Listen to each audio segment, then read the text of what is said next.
Hello hello जी।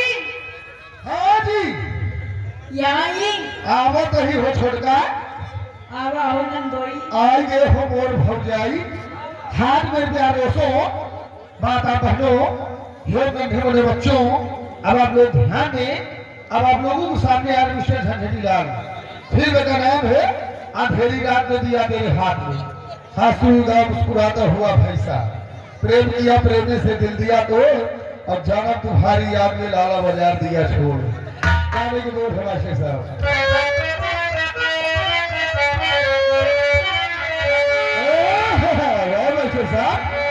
अरे देवारा तेरी माने हमका नजरिया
ये ताई हाँ आप कहाँ से आ रही? जैसे हमारे अम्मा पूछ रहे बेटवा कहाँ रहे हो कहाँ से आए रहे तुम नहीं मालूम नहीं। आज हम गए थे लखनऊ।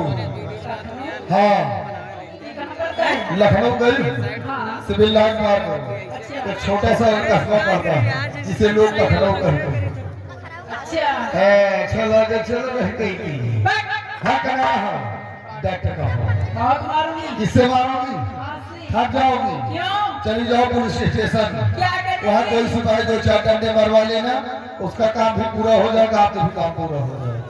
अच्छा चलिए ठीक है सर बात छोड़िए। अब क्या होना चाहिए? जोर करो नहीं क्या नहीं हुआ? लाइट बंद करो दुनिया उधर मिनट हम उधर पर घेरे मिनट हम दो जने रहे नवा कमर लाई थी एक हमारे भैया होरी डाल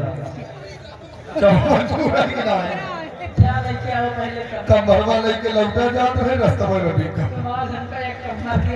अरे हम तो नहीं भाई बड़ा महंगा रहा है अब हम लेबर ही गाय गाड़ी में इकट्ठा पीछे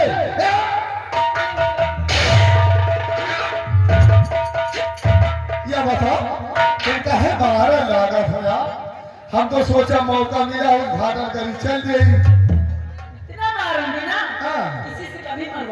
और कहा मरवाए अब मरवाऊ चालू कर बड़ा मजा बड़ा पैसा ये पूछो ना या करत कसम में या करत होई ना तो मरई का कपड़ा तक उतरवाई नहीं साल नहीं हो ये थामो जैसे गाना है दादा है बंसिया है भूसा है ये सब तुमका थाम है का हाँ हमको हेलो अरे